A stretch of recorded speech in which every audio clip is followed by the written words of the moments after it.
Welcome back to Animal Crossing New Horizons. I'm dear darling. I shall see what's going on our lovely island of Fawnhallow today, as I'll be relaxing as per usual. It is pretty late, all things considered though, so this will probably be a very short episode. Keep things short and sweet. Is there a reason I'm recording so late? Yes and no. I was busy for most of this evening. But I didn't have to record this late. To be honest, but here we are anyway, so we'll just sort of get what mileage we can. Good evening everyone, I'm here with a late night broadcast. I hope I can make it through this. Right now in Fawnhallow, it's 3:01 AM on Wednesday, July 29, 2026. Fireworks shows on the office, that's very cute. So yeah, I mean I was busy for most of the evening. So I got home reasonably late, and probably should have recorded it, but I didn't. And then, who knows, time has passed me by, and then I realised, oh, it's a little bit late.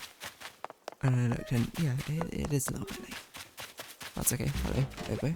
Or you, Wolfgang. I should probably remember. Just insert your logo.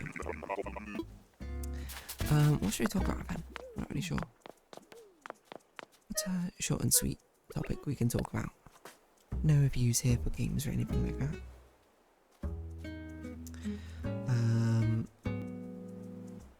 I don't know, I'm trying to think of something. I should do my catch. Well, I don't need to, obviously. Needed is a strong word, but I'd like to do my catch games. So I'm trying to do that at the moment. Which ones I can, although I do think ZZZ's probably in its reset time now, because I think there's a new patch. Let's go. You know what? If that's the case, we run an Asmid. I don't know why it needs to do that every single time. Let's update it right now, because it's probably going to be quite a big patch, is my guess. For Ramiel. A very hyped character. I don't know what to talk about. I was trying to sort of think about what sort of things I want to talk about, or what things I can randomly talk about. I don't know, I feel like things are being mostly uneventful so far, in a good way. Like, nothing crazy is happening is probably what I mean by that. So if anything, that is very much a good thing. I don't know, let's go on R// games, what's happening? What's happening to extend what we can talk about? Oh, literally last time I looked I was like, I don't really understand what's happening. Oi.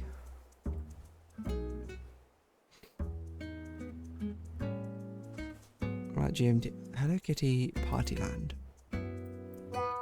Hold on, I at least gotta click on this. You know what this probably is? This is probably a Mario Party, like game by Hello Kitty. Pre-order. I thought I said pre-order the trailer, and I was like, what does that even mean? Okay, don't play this out loud. Okay, it's a Hello Kitty Mario Party. I think it looks pretty cute. Over 145 characters. But is it any good? I don't know. I don't even know who some of these characters are, to be honest. Well, that looks kind of cute. It's on Nintendo Switch 2 though, which I don't have, so I don't know how much backwards compatibility is there for a Nintendo Switch. I don't actually know this. How much do they sell for now, anyway? Should I upgrade? No. I'm not even going to tell myself by looking up. Because, if anything, rather than spending money on that, I should probably upgrade my PC. As me thinking.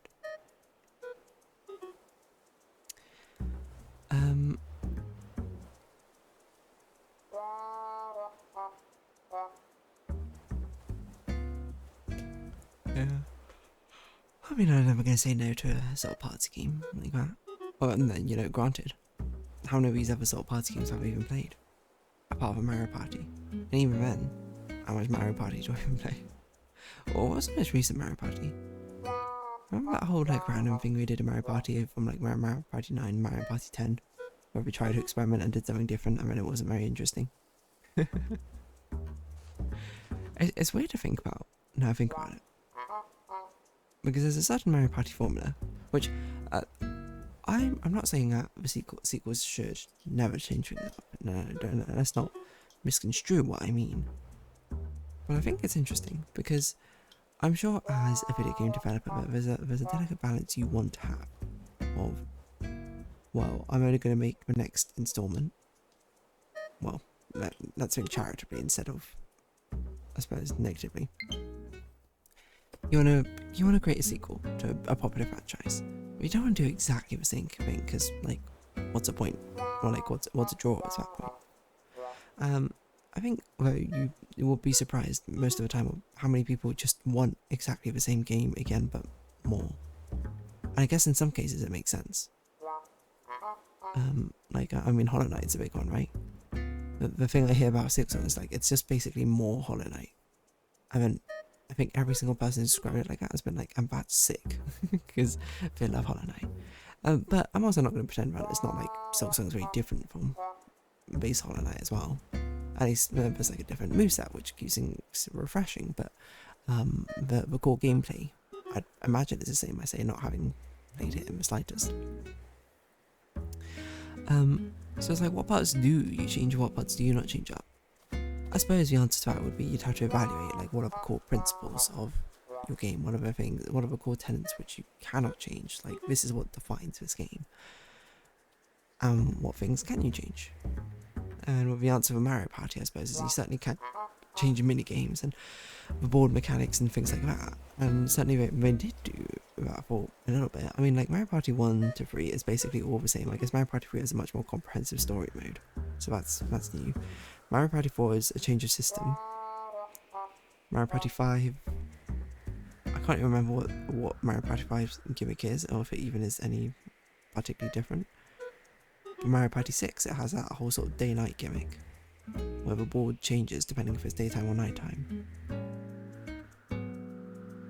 Mario Party 7 then completely abandoned that mechanic, I think.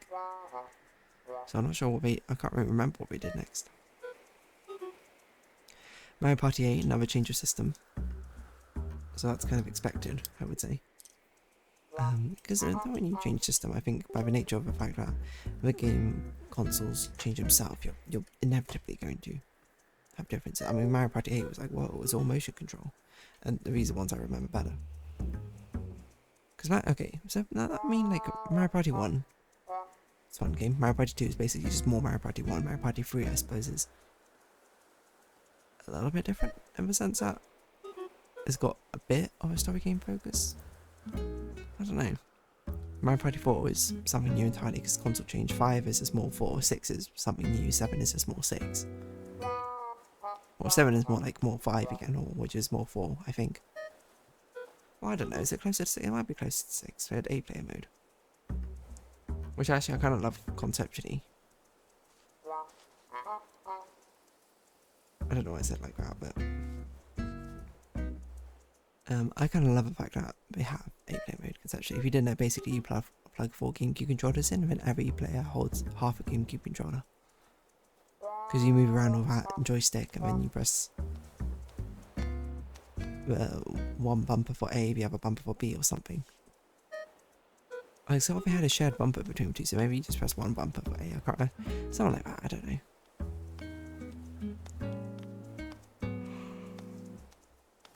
Which I think they should have done. I don't know if they had a party mode where you could have done 8-player. Maybe it could have been like 4 teams of 2 against each other. Where you just play the 8-player minigames. Including with duels and stuff. But like during your turn, I guess using the entire controller, because why would you use half a controller on your turn unless you both went simultaneously? Which you could do now with a Switch quite easily. It could be an 8-player mode. Now how many people have 8 friends which they could play Mario Party with all at the same time? Well, I suppose I would be one of them, but not the point. Probably not very frequent anymore, I'd assume. And then I've got to think of other ones. So Mario Party 8 is that one. Mario Party 9, definitely very different. Everyone's in a car. It's not moving around. Mario Party 10, even more different. That's a console change as well. But it's also quite a bit like Mario Party 9. Super Mario Party, console change again. Complete hard relaunch, essentially. Mario Party... Okay. Mario Party Superstars is more Super Mario Party. Mario Party Jamboree. It's probably more of the others, I don't know. It's more Mario Party Superstars. So how many times can you do a sequel which is more of the first one? Before you should reinvent something like Mario Party 9, you know?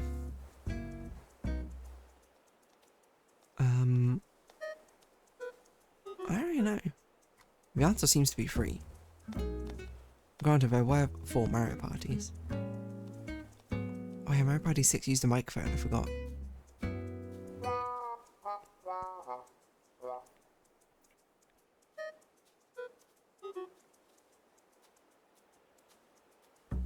Mario Party 6 didn't have 8-player mode?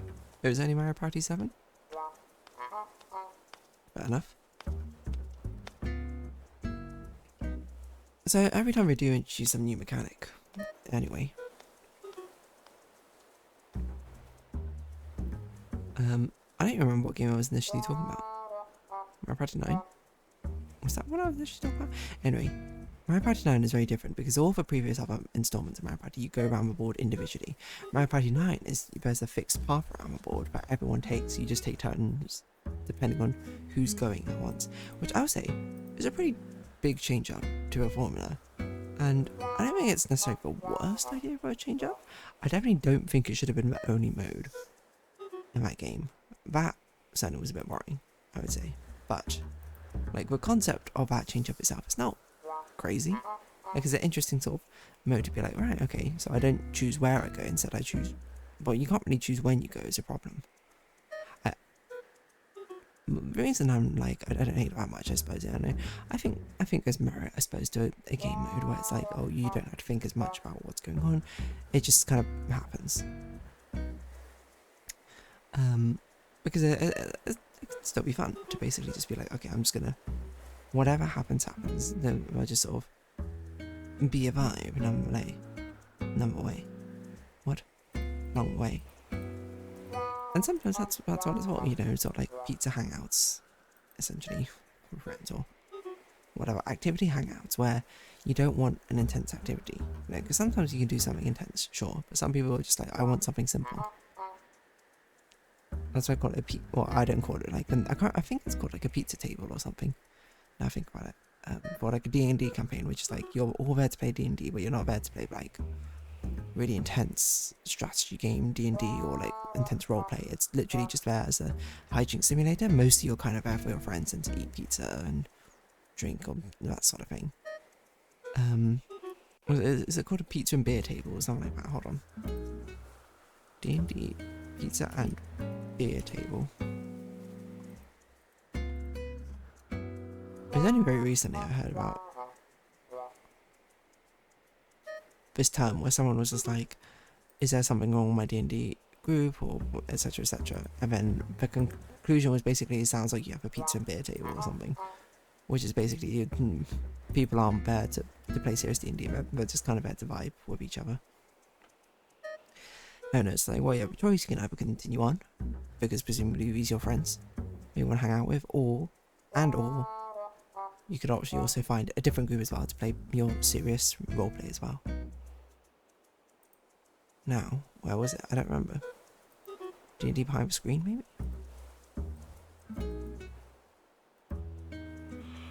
Why is that so random at this? Is it? Pizza, beer.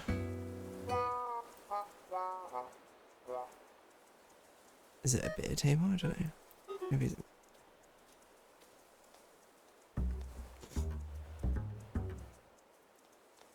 It was pretty recent. I don't know if it was within the past month. Let me see. D&D term for a table which is not really there to play the game.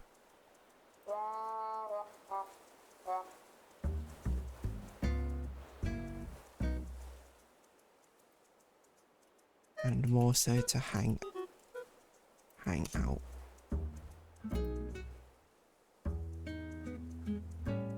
There's no term? Really? What is the above? What's the term above game? No.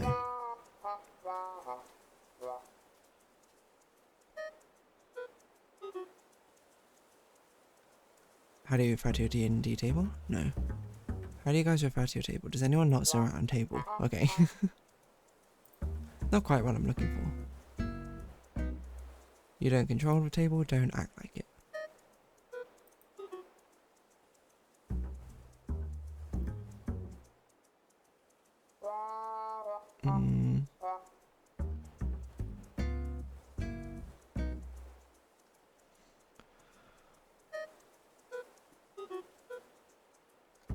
You shouldn't be a group's manager because you're a DM. I don't know, this is such a wall of text. I'm not reading this.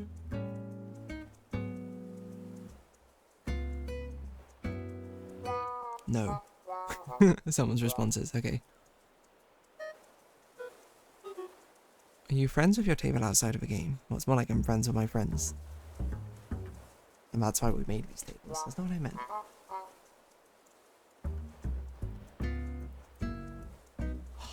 What? I don't even know what I can search. I don't even know which subreddit it was on. I swear it's something like a pizza and beer table. Pizza and beer D&D table type Reddit. Am I ever wrong for not buying food for my group? No. What? That's something you gotta work out with your group. It shouldn't be the DM doing it. The DM's literally bringing everything else. I mean, buying food for a table, should the DM contribute? Yes, I would say. Yeah, no, I mean, like, otherwise that makes it sound like they're paying you to play D&D. It's probably not what you want. Food is just that. I would say, unless you're a very go-getter DM, a DM shouldn't be organising food. I mean, we play online, so it doesn't actually matter. Random pizza table.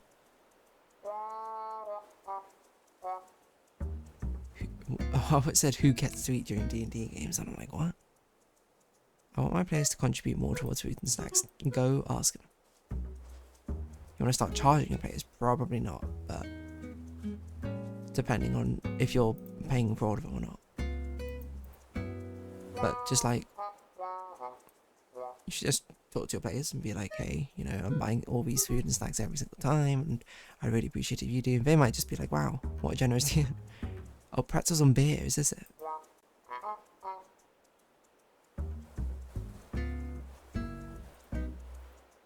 It's not even pizza. Why is it pretzels and beer table? D&D. Beer and pretzels. Huh. Oh, there we go. Beer and pretzels game. Any class or tabletop games that light on rules and strategy, featuring a high amount of randoms and light theme. Do I have a beer and pretzels game? No, I don't. Anyway, that's my conclusion. Mario Party 9 is the beer and pretzels game equivalent of Mario Parties. Because you don't really do anything, the things just kind of happen to you, and then you respond. Which can lead to some very amusing moments. But I don't think that's necessarily what people want Mario Party for. I think people want Mario Party as, in my opinion, a basic level of strategy, which you can apply to things, but also a decided amount of randomness and unpredictability, because that's what Mario Party is. You want to feel like you're influencing it, and then anytime something which doesn't go your way happens, you can just be like, oh, RNG screwed me over, you know? I don't know. Maybe this is why I'm not part of a focus group testing for a Mario Party. So, okay, there we go. Beer and pretzels tables. That's what we're talking about. Do I have any beer and pretzels tables? I mean, one of my tables, definitely not. One of my tables, you could argue, but I'm honestly going to say no. They're not really a beer and pretzels table. We still do like a decent amount of the actual D&D. If anything, I would say one of my tables is probably quite a roleplay heavy table, and the other table is reasonably balanced. Could I have a beer and pretzels tables? I have said this before, that like now that we've been playing for a few years, I'm like, if I could go back in time, I would switch around who was in which group, because I think it's very clear, because we basically have a mix. of people. We have some people who really like to roleplay, some people who much more care about the overarching story, and then some people who want to do like silly things in combat, all in one group, which is fine. I think it gives a very balanced experience. But at the same time, it can also be kind of frustrating because some people are like, I don't want to engage with this part of the mechanics, and I'm like, well, you know, there are people in your group who do want to engage with this part of the mechanics, so I need to put this in, or we need to basically destroy this D&D group and we need to rebuild it from the ground up. There is potential on that, because, you know, I've floated around the idea that they all meet up and then we split off into different things, but I'm also like, I think the social dynamics are pretty well established around how the groups are right now. I'm not sure if I want to really change that unless everyone was on board with it, but obviously not everyone's going to be bored about it, because most people are going to be like, well, I mean, we're all friends with each other. I like hanging out with my friends at the moment. So I don't really think it's that big a deal, to be honest. And if it became a much bigger deal where people are just like, I'm not engaging enough with a mechanic that I want to engage with, then I think it'd be an issue. But I think it's probably fine at the moment. I don't know. At least someone spoke to me about it, and the vibes I'm reading is that, sure, some people I think get annoyed, and I'm just like, well, that's part of D&D, you know. Do I like roleplaying? Do I like storytelling? Yes. But I also do like a combat in D&D, because I think it's fun. What more can I say? It's not too complicated, but there's a lot that it feels like you can do as well. So it's about reaching that balance. So I don't know. I don't know if any of my D&D players are watching, but that's a balance. It's got to be struck. Anyway, I'm gonna have this episode off here. So if you have been watching, thank you very much. It's been Adam across the New Horizons. I've been darling. Likes, comments, subscription, shares are greatly appreciated. Socials, Discord down below. Hope we see each other again. But for now, it's our farewell. So until next time. Bye bye. For now, I said I was going to keep it short, but I actually ran over.